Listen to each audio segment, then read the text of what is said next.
The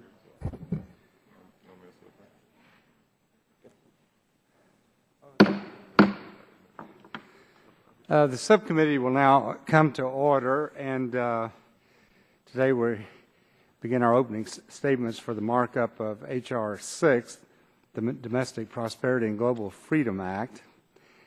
And the chair will recognize himself for 5 minutes for an opening statement.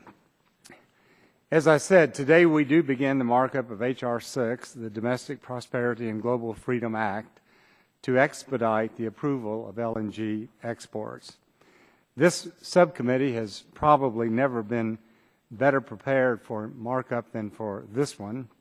Over the past year, we've had several hearings discussing LNG exports and conducted a forum in which we heard from the representatives of 11 foreign nations that would like to import natural gas from the U.S. We also published a white paper detailing the geopolitical and domestic economic benefits of LNG exports. And most of this activity took place way before the current Ukraine crisis. So this was something that we believe that America would benefit from way before there was any issue relating to Ukraine. I'd like to thank our friend and colleague Cory Gardner from Colorado for sponsoring this important and timely bill, and I would urge all of you to join us in supporting this important legislation. All of us are very much aware of the great benefits that we have, the reserves that we have of LNG. We're very fortunate that America will soon, if it's not already, become the #1 producer of liquefied natural gas in the world. I will also say that as EPA makes it more and more difficult to burn coal, we're going to be relying more and more on LNG, on gas for producing electricity. But I would like to point out some cautionary tale as well, and that is the inventory of LNG today is the lowest level that it's been since 2003. This came about primarily because of the polar vortex, but I'm delighted that we have this legislation, and I would yield back the balance of my time. And at this time, I'd like to recognize the gentleman from California, Mr. Waxman, for 5 minutes for his opening statement.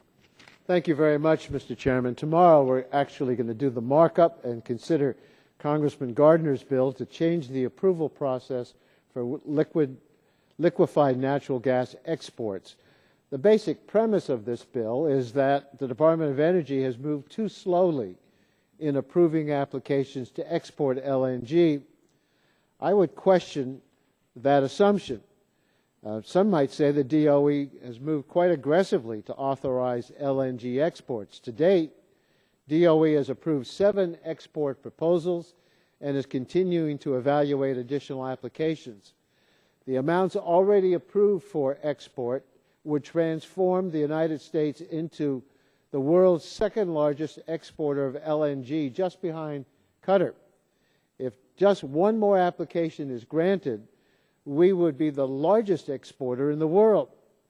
Currently, DOE performs a public interest determination when reviewing export applications so that it can carefully consider the effect of LNG exports on natural gas prices, the impact of higher prices on American consumers and manufacturers. The public interest determination also provides DOE an important opportunity to examine energy security, geopolitical, and environmental considerations. Now, I'm not opposed to DOE considering applications for additional LNG exports if those reviews are thorough, but I'm concerned about the approach taken in this bill. The bill would short-circuit the established review process for pending and future LNG export applications. It requires DOE to approve essentially unlimited LNG exports to all 159 World Trade Organization countries without any determination that such exports are in the public interest. One issue that many have raised is the impact on domestic natural gas prices, manufacturing, and jobs. And some people are worried as well that the price of LNG will go up. Maybe some people in the United States would like to have the price of LNG go up so that power plants would go back to good old coal instead of using natural gas. But we have major companies like Dow, Alcoa, Nucor raising concerns about the bill for this very reason. The current process allows DOE and the opportunity to weigh the arguments for and against exports and assess where the public interest lies. A major issue that should be examined is the climate impacts of these decisions. If LNG exports reduce coal consumption in other nations, that's an environmental benefit. But producing LNG takes a significant amount of energy, and LNG exports could lead to more coal consumption in the U.S. These pros and cons should be carefully weighed. Proponents of unlimited LNG exports contend that we need to help Ukraine and our European allies resist Russian aggression. I agree that the Russian annexation of Crimea is a grave problem, but I'm skeptical that this bill will make much of a difference. The bill will not result in LNG exports to Europe for several years, if at all. No LNG export facilities currently exist in the continental United States. When the United States actually begins to export significant quantities on LNG 3 or 4 years from now, it may not even go to Europe. The export terminals most likely to be constructed already signed contracts to send LNG to Asia, where natural gas prices are higher than in Europe. So I'm not convinced this bill is necessary. The record before the committee indicates that current system is approving LNG projects and is doing this while weighing the public interest and providing for public participation. I don't think the case has been made for upending the system, so I will not be supporting this bill in its current form. Thank you, Mr. Chairman. Yield back to balance. Thank you, Mr. Waxman. At this time, I'd like to recognize the gentleman from Michigan, the chairman of the full committee, Mr. Upton, for 5 minutes. Well, thank you, Mr. Chairman. North America's growing energy abundance offers a variety of opportunities to create jobs here at home, enhance our standing in the world, and supplant the influence of Russia and Iran. Exporting our surplus of natural gas can do all these things, but only to the extent that Washington will allow it to happen. H.R. 6 eliminates the unnecessary red tape currently blocking LNG exports, and I applaud Mr. Gardner's work for introducing this common sense bill and urge all of our colleagues to support it. The numbers from the EIA are compelling and clear. America has more than enough natural gas to meet domestic needs while also supporting export markets. Exports strengthen the economy, and natural gas exports are no exception. And by providing an alternative source of natural gas for our allies, we can do a lot of geopolitical goodwill while we boost our own economy. The only reason Ukraine and other Eastern Europe allies rely on Russia for natural gas is that they currently have little choice, none. H.R. 6 gives them that choice. Russia's economy has nothing going for it except energy production and exports. Energy competition is something that Mr. Putin generally fears, and U.S. LNG will rein in his influence both now and in the years ahead. Russia just used its might last week by raising its prices by nearly 50%. While DOE continues to stall on approving applications, the administration has acknowledged the potential for LNG exports to increase global energy security. The U.S. and the EU recently said this in a joint statement, and I quote, "The situation in Ukraine proves the need to reinforce energy security in Europe, and we are considering new collaborative efforts to achieve this goal. We welcome the prospect of U.S. LNG exports in the future, since additional global supplies will benefit Europe and other strategic partners." End quote. To me, that's what this bill does. It underscores exactly what the administration agreed to in that joint statement. Ukraine may be in the headlines today for sure, but there are a number of other natural gas importing nations that would also prefer to buy energy from the U.S. than be beholden to the likes of Russia or Iran. U.S. LNG exports offer a rare opportunity to do a lot of good for our allies without costing taxpayers a dime. In fact, a recent NERA study estimates that LNG exports would put an additional 45,000 Americans back to work. It's both smart diplomacy and smart jobs policy. New York Times, I would also say, editorialized in support of an LNG export policy just in the last 2 or 3 weeks as well in an editorial. But America's newfound energy abundance cannot be put to good use without the right policies in place. Just as the needless 5-year delay approving Keystone XL pipeline is limiting North America's oil potential, DOE's convoluted process for approving LNG export applications is jeopardizing the opportunity to become a natural gas export superpower. The LNG export infrastructure is an important part of the nation's architecture of abundance, but the federal bureaucracy has not kept up with the times. That's why this legislation, H.R. 6, is so critical. The Domestic Prosperity and Global Freedom Act would eliminate the lengthy delays in approving LNG export facilities. This bill is a win-win for jobs and for the message that it sends to the rest of the world, and I would urge all of my colleagues in supporting this legislation, and I yield back the balance of my time. The gentleman yields back the balance of his time. At this time, I recognize the gentleman from Texas, Mr. Green, for 3 minutes. I want to thank the chairman and ranking member for holding the markup, and I am a supporter of natural gas. My accent gives me away. It's no secret that shale gas development has spurred our economy and driving the driving force of our economic recovery over the last 5 years. Our chemical industry, manufacturers, and power sectors have benefited greatly from low-priced natural gas. But as our production increased, our consumption has not kept pace. In fact, the United States continued to produce more natural gas than we can use. In 2013, the U.S. produced more than 66 billion cubic feet of natural gas. Currently, in places like North Dakota, we're producing over 1 billion cubic feet of gas per year. Unfortunately, we're flaring over 300 million cubic feet because there's no place for that gas to go. Let's make no mistake. We must protect our domestic industry and the competitive advantage low-priced natural gas has afforded them. But we also look for opportunities to create new markets, and exports are an important part of the solution. Currently, the Department of Energy has conditionally approved 7 export facilities.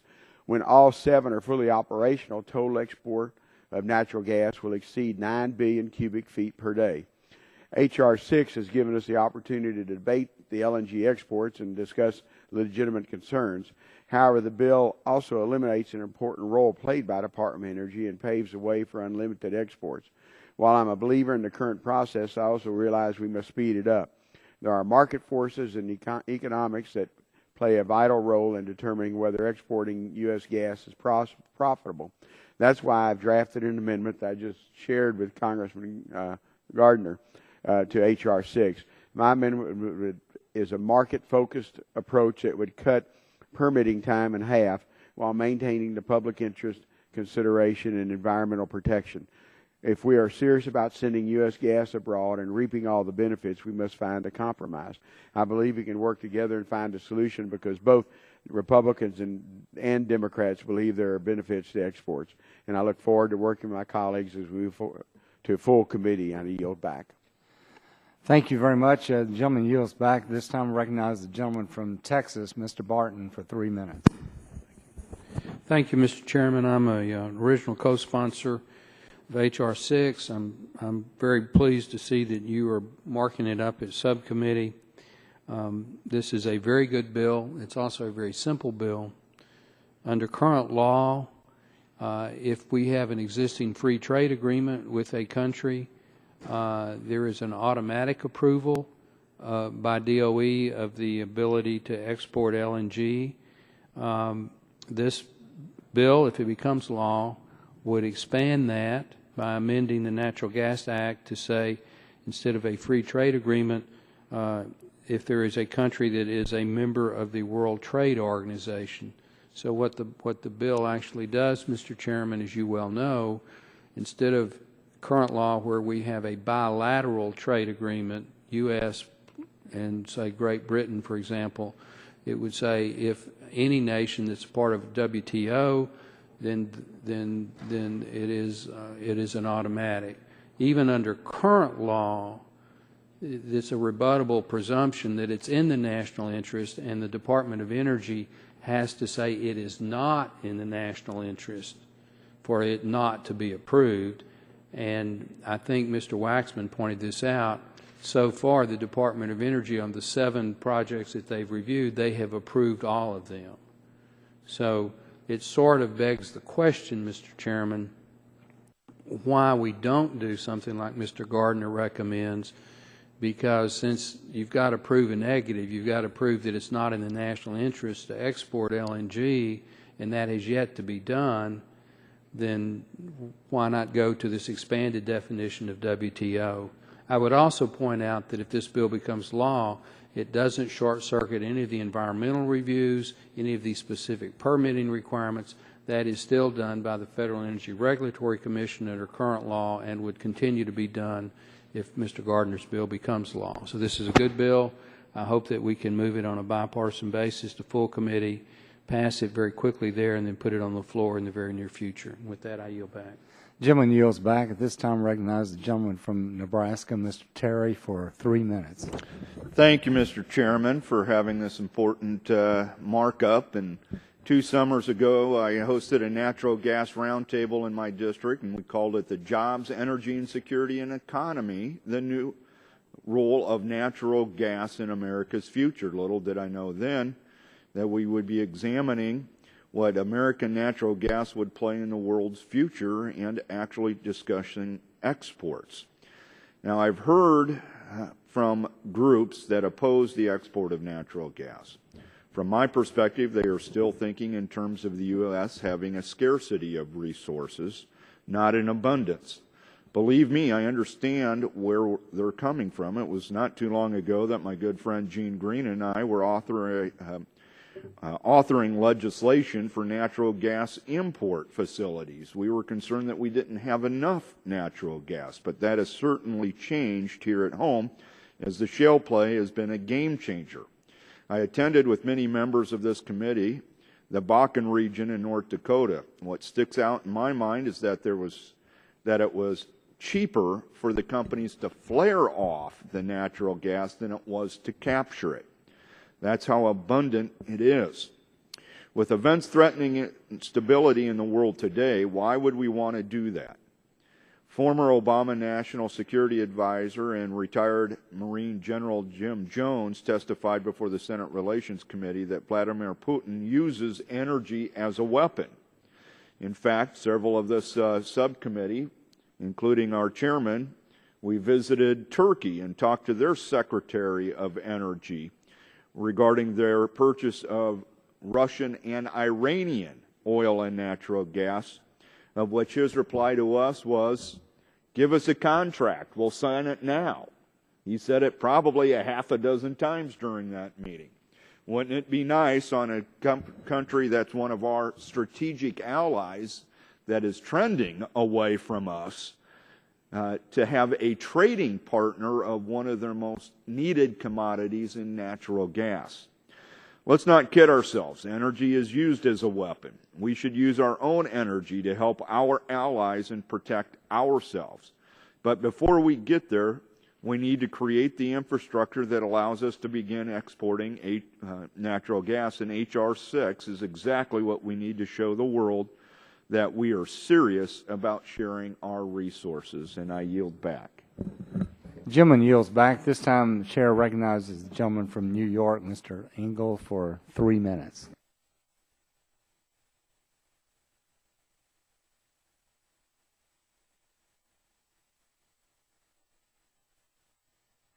Three minutes. I'll have to talk fast, Mr. Chairman.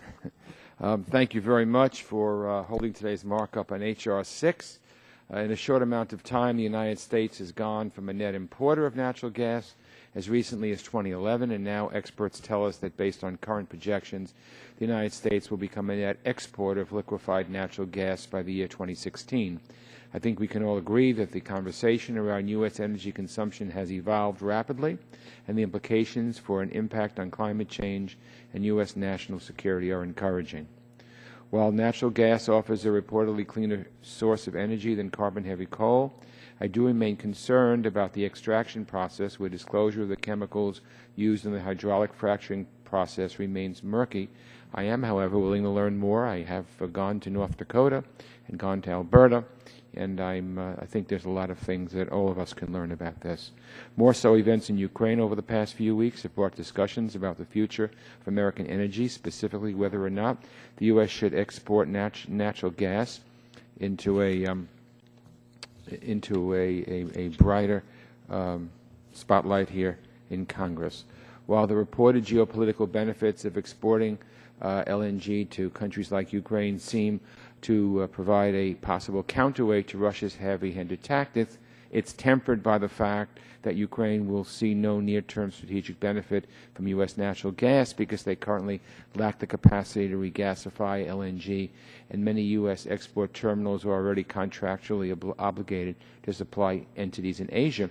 However, we need to look into the feasibility of U.S. exports of energy. I think this is something that we need to do. We need to take advantage, but we need to do it in the right way, not just jump at things.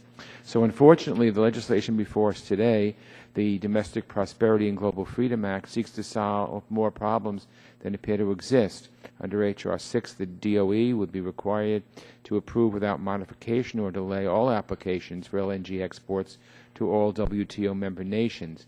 Of particular concern at a time when the U.S. is incredibly concerned about Russian actions in Ukraine, this bill would require us to approve exports to Russia. I don't see how exporting more natural gas to Russia enhances Ukraine's strategic position in the region. Other WTO member states include Venezuela, Cuba, Zimbabwe. How is it not in our national interest to regulate the export of our national resources to these countries? More so, DOE has already granted multiple applications to export LNG to non-free trade agreement countries around the world, all without the benefit or need of this legislation. This legislation will dramatically curtail the Department of Energy's ability to assess the domestic impact when considering applications. So I do have strong reservations about the bill in its current form. I would urge the majority to work with us in a bipartisan manner going forward, because I do agree with them that we need to look at new possibilities for the future of U.S. exporting energy. We have the resources. We need to do it. We need to use it. We need to counter Russia, but we need to do it right. Thank you, Mr. Chairman. Gentleman's time has expired. At this time, I recognize the gentleman from Texas, Dr. Burgess, for 3 minutes. Well, thank you, Mr. Chairman. You know, thanks to the efforts of state and local governments to encourage growth, we are really on the cusp of a significant achievement within the energy sector. This comes in spite of every action taken by the Obama administration to hamper energy production. Although the President loves to talk the modest job gains we've had in the past 5 years, he rarely gives credit where credit is due, primarily to the state of Texas, which is where 1/3 of those jobs have been created in the past 5 years. Almost all of these new jobs have been in the energy sector. As a result of the gains that we have experienced, the country is ready to move forward with exporting the excess amount of liquefied natural gas produced in the United States to our friends and allies overseas. Dozens of companies are poised to expand their facilities, hire new employees in this venture. Yet for the first 5 years of Barack Obama's presidency, his Department of Energy has remained inert, not approving any new liquefied natural gas export terminals. In fact, it wasn't until Mr. Gardner, the author of the legislation before us, until Mr. Gardner introduced his bill, did the Energy Department finally start to move on several of these applications. I am certain that that was pure coincidence, that the DOE approved several new export applications just days before this subcommittee held a hearing on H.R. 6. The President, no doubt, would have experienced abundant criticism from both sides of the dais at that hearing had they not approved them in time. Now, skeptics might see such a suspiciously timed action as a way for the administration to blunt criticism, I'll leave that analysis to the skeptics. I enthusiastically support H.R. 6, the Domestic Prosperity and Global Freedom Act. It is a necessary piece of legislation designed to act where the President and his Secretary of Energy have failed. Energy companies are ready to go to work with our allies to export natural gas and bring liquefied natural gas to the free market. This committee, this House of Representatives, is standing with our allies who've been asking for more exports from the United States. We are ready and willing to move forward to build relationships around the world. I'm pleased to see this bill moving today. I certainly look forward to supporting it through its passage in the subcommittee, full committee, the Rules Committee, on the floor of the House, and one day at the President's desk. The House of Representatives is moving to help this country become more energy independent, and this committee is part of that process. I'll yield back to the chairman. Gentleman yields back. This time recognize the gentleman from Ohio, Mr. Latta, for 3 minutes. Well, thank you, Mr. Chairman, and thank you very much for holding today's markup on this very important piece of legislation. H.R. 6 will not only strengthen our strategic partnerships abroad, but also lock in a host of domestic economic benefits. Technological advances in horizontal drilling and hydraulic fracturing have opened up domestic energy resources as vast shale formations have become economical to explore and produce. This has spurred expansive growth in domestic energy markets and changed the international energy landscape. When it comes to natural gas, there is even greater potential for overall growth. As Dr. Daniel Yergin explained during one of our subcommittee hearings, the U.S. natural gas market is demand-constrained, not supply-constrained. To maintain the investment flow into the development of natural gas, the industry needs to expand into larger markets. Larger markets exist with our friends and allies in Europe and Asia. Even more convincing is the ongoing situation in Ukraine, which exposed Europe's vulnerability and dangerous dependence on Russian natural gas. Russia continues to manipulate its natural gas prices to punish West-leaning governments with higher prices. Just last week, Gazprom increased the price of natural gas on Ukraine by 44%. Had the Department of Energy not slow-walked its approval process over the last 2 years, we would undoubtedly be better situated to provide fast relief to our allies from Russian energy manipulation. This is why H.R. 6 is an important and necessary piece of legislation. This bill will clear the backlog of export applications currently pending at DOE and ensure exports to our allies are no longer subject to unnecessary delays. Immediate approval of the U.S. LNG exports provide momentum on ongoing infrastructure developments throughout the Eastern Europe and send a message of strategic reassurance to these increasingly unstable regions. Helping our allies diversify their energy resources is vital to strengthening our strategic partnerships and bolstering security. Beyond the international and geopolitical benefits, LNG exports will expand the domestic energy economy and create American jobs. This is especially true in areas like my district that have 60,000 manufacturing jobs, many of which make component parts used in the energy development process. Numerous studies have highlighted these positive impacts, including the DOE's macroeconomic study that found net positive impacts. Other studies have estimated that the net effects on the U.S. employment from LNG exports could create a net growth of 452,000 jobs between 2013 and 2035. In Ohio, we could see as many as 30,000 new jobs by 2035. These jobs not only bring economic security to our employees and their families, but also generate billions of dollars in new revenue for federal, state, and local governments. The benefits of U.S. LNG exports are clear, and I thank Mr. Gardner for his leadership on this issue and urge my colleagues' support. Thank you, Mr. Chairman, and I yield back. Gentleman's time has expired. This time, I recognize the gentleman from Colorado, Mr. Gardner, the author of H.R. 6, recognized for 3 minutes. Thank you, Mr. Chairman, and thank you as well for holding the markup today, tomorrow. Appreciate the incredible chance to work on this important piece of legislation. Last week, Russia raised natural gas prices on Ukraine in what clearly was a punitive measure.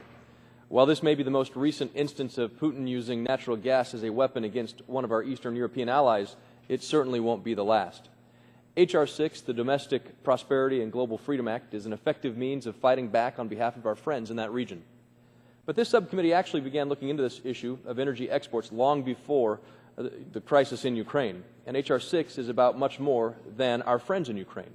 This bill will help many of our allies and trading partners all over the world, while providing jobs and economic growth here at home.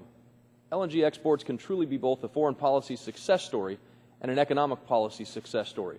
And it comes at a time when we can use a heck of a lot more of both.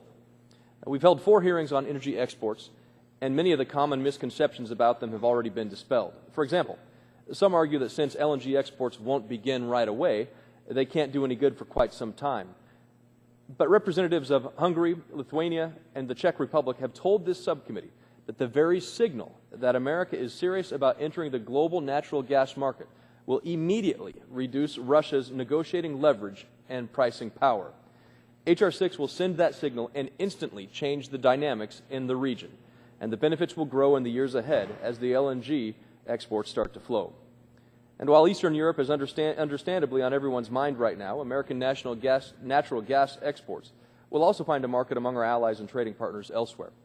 For example, many of our energy-dependent Asian allies, such as Japan, India, Singapore, and South Korea, informed this subcommittee that they would strongly prefer U.S. LNG over unstable supplies from the Middle East. And several developing nations see LNG as a more affordable source of electricity for their citizens. As a representative from the Haitian government told this subcommittee, they would like trade instead of aid. There truly is a global market for American natural gas. Some have asserted that the extra demand from exports will cause a cost increase in domestic natural gas prices for manufacturers and consumers.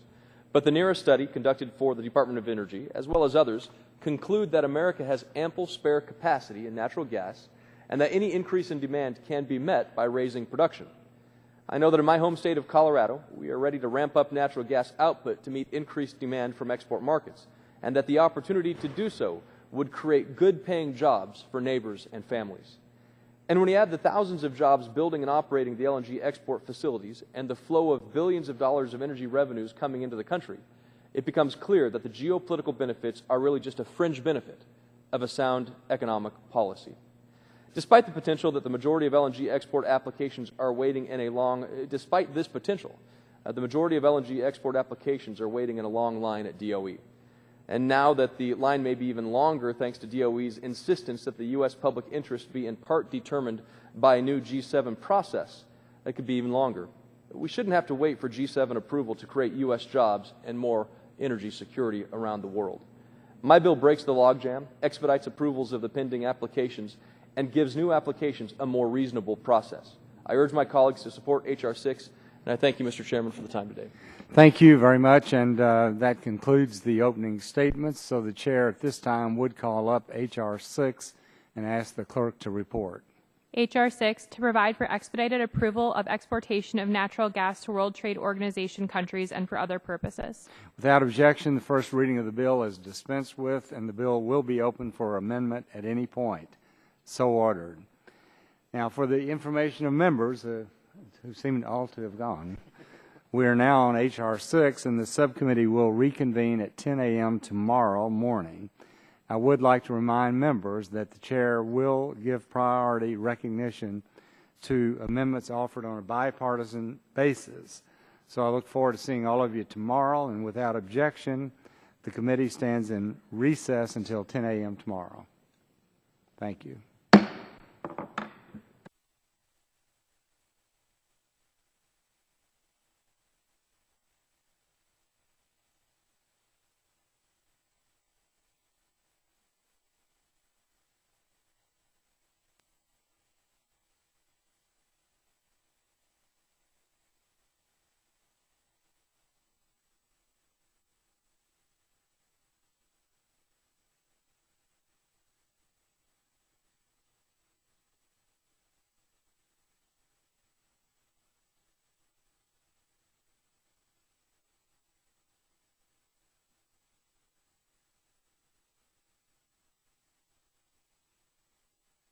Ready? Same 2, 3-ish. Probably can't make it that far. Oh, there he is. Should we start? Okay. Ready? I know. I don't. Do you want to sit here? No. It's like my game. I really don't care. I was just setting my stuff down. Look, somebody's going to sit there because I don't feel very secure this morning. I got your back. We need to watch over him? We're right here. Oh, I even wore my spring ties. It's almost going to be just 1 minute. Yeah. We stared them down. They walked in, they were shaking. They saw you come in. Tandem. Let's go. Mr. Waxman, good? Mr. Chairman, so good to go? Yeah, hi. Hey. Oh, good. There we go. Okay, right. So, the subcommittee will come to order. At the conclusion of opening statements yesterday, the chair called up H.R. 6 and the bill was open for amendment at any point. And keeping with our custom, we'll take up bipartisan amendments first. And so are there any bipartisan amendments to the bill? Seeing none, maybe there won't be any amendments at all. So are there any amendments to the bill? Mr. Chairman, I have an amendment at the desk. Gentleman is recognized. Yeah, Yes. Report the amendment, please. Amendment to H.R. 6 offered by Mr. Rush of Illinois. And the gentleman is recognized for 5 minutes in support of his amendment. I want to thank you, Mr. Chairman. Mr. Chairman, we've heard a lot of rhetoric about the need to pass this bill in order to help Ukraine and our European allies deal with Russia. And while I believe that's an important consideration, I'm not convinced that this bill will get any natural gas to Europe anytime soon. The reality is that LNG from the United States is expected to go to Asia. In fact, currently there are no export facilities anywhere in the continental United States that are able to ship out LNG exports. The first export terminal would not begin initial operations until late 2015. And export capacity would not ramp up at other facilities with authorization to export LNG until at least 2017 or 2018. It is also worth pointing out that Ukraine does not currently have any facilities capable of importing or regasifying LNG. So when these exports ramp up 7 years from now, they will not be going directly to Ukraine. Additionally, Mr. Chairman, the U.S. export terminals most likely to be constructed generally have already entered into contractual commitments to supply entities in Asia, where natural gas prices are higher than those that are in Europe. Mr. Chairman, my amendment is simply about truth in advertising. The Bible says, know ye the truth, and the truth shall set you free. The amendment doesn't affect any of Mr. Gardner's provisions, but rather simply requires companies exporting LNG to publicly disclose where those exports are going. That way we'll be able to find out whether this is really going to help the Ukraine and our European allies, or if it's just going to lower the cost for manufacturers in China, in India, and in Korea. Mr. Chairman, my amendment leaves DOE with the flexibility to determine the timing of the public disclosure. Currently, when DOE issues a final approval, it establishes a number of conditions and the requirement to publicly disclose the destination or destinations of the LNG export that can be added as a condition. LNG export projects are multi-billion-dollar endeavors, and export terminals do not get built without the exporter entering into long-term contracts way up front. Anyone exporting LNG is going to know where it's going, and my amendment just makes sure that the American people know where it's going also. This amendment does not fix all the problems that are associated with this bill, but I think that it's a common sense improvement. We should be able to support this basic step to enhance transparency, so I urge all of my colleagues on both sides of the aisle to support my amendment. Mr. Chairman, with that, I yield back, unless someone wants the time. I yield to the gentleman from California. Just so I could get a clarification, no one's required to release commercial contracts or any confidential business information, just the destination of the LNG exports. Is that right? Is that correct?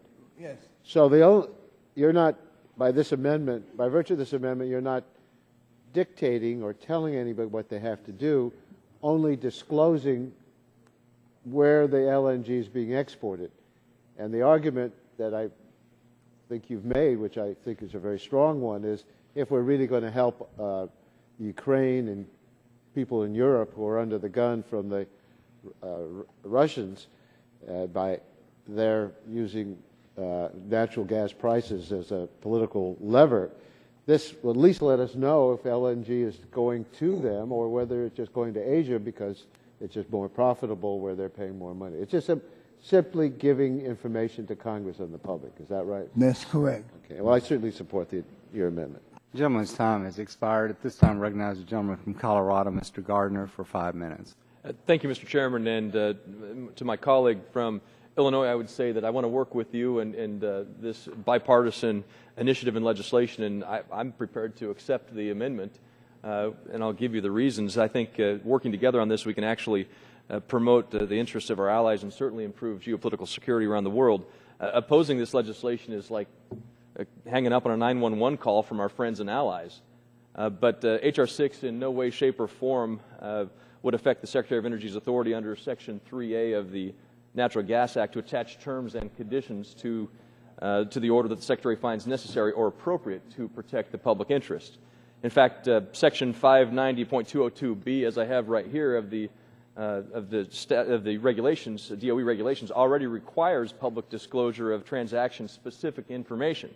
Those items include the scope of the project, including the volumes of natural gas involved, the source and security of the natural gas supply, identification of all participants in the transaction, the terms of the transaction, the provisions of the export contract, including the price and the volume requirements, the lack of a national or regional need for the gas, and the potential environmental impacts. So H.R. 6 would not affect the Secretary's authority to continue to apply these kinds of conditions. Recent FTA and non-FTA applications have been granted with conditions that require the public disclosure of export destinations and contract details in semi-annual reports. So it's already in the regulations. This amendment reflects the regulations, and I'd be prepared to accept the amendment and continue to work in a bipartisan fashion to adopt this legislation. Will the gentleman yield? Yield, yes. I certainly appreciate the gentleman's acceptance and willingness to work with me on this amendment on this bill. There are a few other major issues that I do have with the bill, and I'm not prepared to vote in favor of the bill right now, but I'm looking forward and eager to work with the gentleman so that maybe we can address not only this amendment, but some of the other issues that I might have regarding that. I want to thank the gentleman again. And thank the gentleman again. I think it just shows the good faith efforts on this side to try to make sure that we work on a legislation that reflects the bipartisan intended legislation. I would talk just briefly about how important it is that we recognize the call that we have received from our allies, Ukraine, Hungary, other nations who have talked about the need for additional security alternatives to energy resources. LNG exports from the United States could fill that need and, in fact, creating a great deal of jobs here at home. I think the comments have been made, too, about this legislation, and I believe the gentleman from Illinois made this comment about the bill, talking about the length of time it would take to actually construct an LNG export facility and the time it would take for a trade partner to receive that LNG. But we've heard testimony, we've had letters, we've received word through many of our diplomatic friends in the diplomatic community, that approving this legislation today would send a strong market signal today that we have help on the way, that they would not be reliant upon aggressive nations like Russia for their energy, that they would send a market signal knowing that our energy superpower capabilities is there for our allies. And that's the important part of this legislation, to make sure that we do not only create additional jobs here, but that we can provide an outlet for energy around the world so that they aren't reliant on nations like Russia for their energy supplies. So I remain concerned with testimony from the Secretary of Energy, who said that there's a new G7 process involved that could possibly delay it even further, because they will determine in part the public interest statements or determinations through that new G7 process. So I think this is a much needed step in the right direction as we bring energy security to the world through American job creation. With that, would the gentleman yield his last minute? And I just want to reiterate, a lot of people, the country of Lithuania, which I've been focused on for many years, is building a terminal to receive LNG now. The ship is moving across the oceans, being tested so it can land at the port of Klaipėda. The pipelines are already being built. So for people to say that this is not important to our friends in the newly free Eastern European bloc is just not accurate. They're begging for this. They're begging for these signals. They're making the capital investments. This is really a blow for freedom for these people. Energy security. I applaud the bill. I will just reiterate for our NATO allies and hopefully soon to be additional NATO allies that this is a big, big deal, and I want to thank my colleague from Colorado. I yield back. Yield back to the chairman. Gentleman's time has expired, so we're prepared to accept the amendment. What purpose is the gentleman from California? Gentleman's recognized for 5 minutes. Thank you, Mr. Chairman. I thank Mr. Gardner for accepting this amendment. I think that's a very constructive move on the part of the author of the overall bill. But I do want to underscore what Mr. Rush said. There are other concerns that we have, and I know that there will be amendments brought up in the full committee to deal with matters such as whether we're going to be making problems for our own economy by going as broadly as the Gardner bill would have us do. We want to ensure that American consumers and manufacturers are not harmed by unlimited LNG exports. But I do want to correct the record. Secretary Moniz did not say that DOE is waiting for action by the G7 partners and is therefore going slowly in agreeing to the applications for export of LNG. In fact, what he said explicitly, that this was not the case. And he made that statement around 5 times. He explained that DOE is doing just what we would expect them to do, talk with our allies about policies that affect our international relationships and our energy security. So the claim that anything is being held up by the G7 conversations is not accurate. It's a mischaracterization. Will the gentleman yield? Of the Secretary's view. Yes, certainly. When I asked the Secretary if the public determination decision would be made in part on the G7 process, it was very clear that he said that it would. So that was what the Secretary testified before this committee. I think that what the Secretary, reclaiming my own time, said that it is a factor, but it is not determining the actions of the DOE, and they're not holding up any of those applications. The DOE does have a process for approving LNG exports. Many of us think that that process is adequate, and we have concerns about opening up the LNG exports as fully as this bill would do. We will have amendments at the full committee, and if the gentleman... Will the gentleman yield? If I could complete my statement. If the gentleman, author of the bill, wishes to discuss some of those amendments with us before we get to full committee, we'd be happy to do that and explore it further. Will the gentleman yield? Down here, Henry. Oh, okay, yes. In order to save the committee time. I just want to say I appreciate that Mr. Rush's amendment has been accepted. I'd say to my friend from Colorado who said not voting for this bill would be like hanging up on a 911 call. Actually, the reality is we'd be putting whoever made that 911 call on hold for about 2 years. But we wouldn't be hanging up on the phone. The fact of the matter is 8 permits have been approved already. The very first one that's going to come online apparently has contracts to send that LNG to Southeast Asia. I'm not sure that this committee can tell any company that gets a permit approved where they have to take their LNG. So I would hope some of it gets to our allies in Europe. But the fact of the matter is 8 are processed. DOE seems to be processing permit applications every other month. And while I have no problem with exporting LNG, this bill isn't going to speed up the process any more than it's already taking place. And it's not going to guarantee that the LNG gets to the countries that we want it to get to. And as Mr. Waxman said, we do have some concerns from American manufacturers and chemical companies who are deeply concerned that DOE take a thoughtful approach to LNG exports so as not to disadvantage American manufacturing, which is starting to come back to this country from other countries because of the advantage we have in energy, and we don't want to lose that advantage. So I think these are legitimate concerns, and we'll have more to offer at full committee, and I thank the gentleman for yielding. Well, I'm happy to have yielded to you, and as I understand your comments, you're expressing the point of view that there's not a division as to whether we want to help the Ukraine and our European allies, but we don't need to open the door so widely as this bill would do to allow exports of LNG all over the world and primarily to Asia in the characterization that we're helping the Ukraine. In fact, we're helping the LNG exports, whether there had been a problem in the Ukraine or not. I thank the gentleman for his comments, and I certainly will support the Russia amendment, but I'm not prepared to vote for the bill in final passage in its present form, and I wanted to put that on the record. Yield back my time. Gentleman yields back at this time. Chair recognizes the gentleman from Virginia, Mr. Griffith, 5 minutes. Strike the last word. Thank you, Mr. Chairman. I certainly support the bill and think it's a great bill that will help the United States and our allies. That being said, I have some concerns about the amendment, and I want to make sure, and maybe either between now and the time we get to full committee, either Congressman Rush or staff can answer my concerns.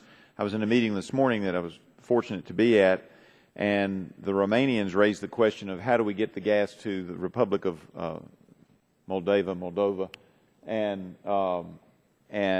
so I want to make sure that on line 8, the word destinations would allow somebody the flexibility to say it's our intent that we're going to get it to this point, but it might have to go through Greece and Romania to get there, because right now some of that infrastructure is not built. I just want to make sure we're not overly restrictive, because some of our friends that we want to get this natural gas don't have the port to put it in now, or they're landlocked and they need somebody else's port to get it to. So the end destination might be Ukraine, but it might have to pass through a couple of countries to get there. So if we could just take a look at that and make sure that my fears are allayed before we get to the full committee, I certainly will support the amendment with that in mind and support the bill.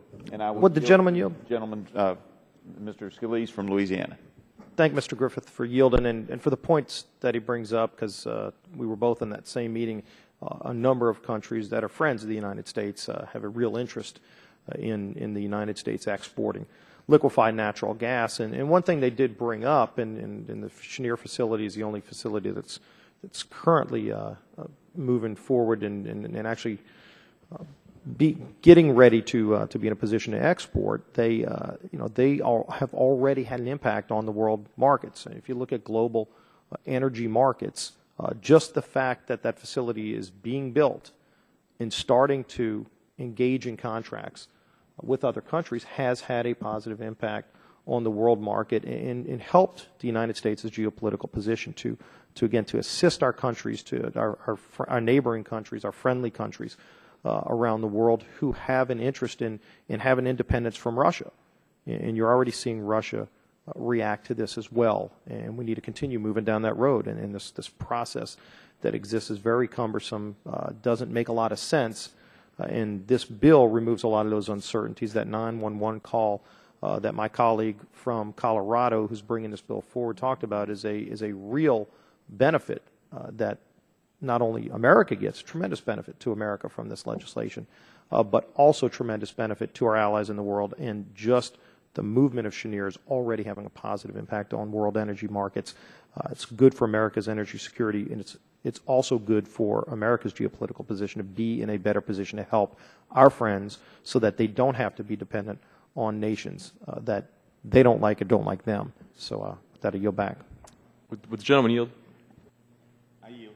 Thank you. And I think just to talk about some of the testimony before this committee, Ambassador Carlos Pascual, the State Department's Special Envoy and Coordinator for International Energy Affairs, has stated that expediting U.S. LNG export applications, and I quote, sends a clear signal that the global gas market is changing, that there is the prospect of much greater supply coming from other parts of the world.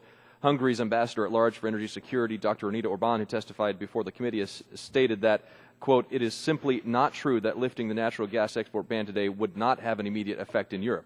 It would immediately change the business calculus of infrastructure investments and send an extremely important message of strategic reassurance to the region, which currently feels more threatened than at any time since the Cold War. I thank the gentleman. Yield back. Gentleman yields back the balance of his time. Is there further discussion on the Rush amendment? If not, even though it's been accepted, I'm going to ask for vocal voice, so vote. So all those in favor of the Rush amendment shall signify by saying aye. Aye. Those opposed, no. The ayes have it, and the amendment is agreed to. Are there further amendments to the bill? Seeing none, the question would now occur on forwarding H.R. 6 to the full committee as amended. All those in favor of H.R. 6 say aye. Aye. Those opposed, no. No. The ayes certainly appear to have it. Okay, roll call vote's been requested. The clerk will call the roll. Mr. Scalise. Aye. Mr. Scalise votes aye. Mr. Hall. Aye. Mr. Hall votes aye. Mr. Shimkus. Aye. Mr. Shimkus votes aye. Mr. Pitts. Mr. Pitts votes aye. Mr. Terry. Aye. Mr. Terry votes aye. Mr. Burgess. Mr. Latta. Aye. Mr. Latta votes aye. Mr. Cassidy. Aye. Mr. Cassidy votes aye. Mr. Olson. Aye. Mr. Olson votes aye. Mr. McKinley. Mr. McKinley votes aye. Mr. Gardner. Mr. Gardner votes aye. Mr. Pompeo. Mr. Kinzinger. Mr. Kinzinger votes aye. Mr. Griffith. Mr. Griffith votes aye. Mr. Barton. Mr. Barton votes aye. Mr. Upton. Mr. Upton votes aye. Mr. Rush. Mr. Rush. Bobby. Aye. Mr. Rush votes aye. Mr. McNerney. Mr. Rush votes no. Mr. McNerney. Mr. McNerney votes no. Mr. Tonko. Mr. Tonko votes no. Mr. Yarmouth. Mr. Engel. Mr. Green. Mr. Green votes no. Mrs. Capps. Ms. Capps votes no. Mr. Doyle. Mr. Doyle votes no. Mr. Barrow. Mr. Barrow votes no. Ms. Matsui. Ms. Matsui votes no. Ms. Christensen. Ms. Christensen votes no. Ms. Castor. Ms. Castor votes no. Mr. Waxman. Mr. Waxman votes no. Chairman Whitfield. Aye. Chairman Whitfield votes aye. Are all the votes recorded? Does anyone seek recognition to vote? Appears that everyone has voted. Will the clerk report the result?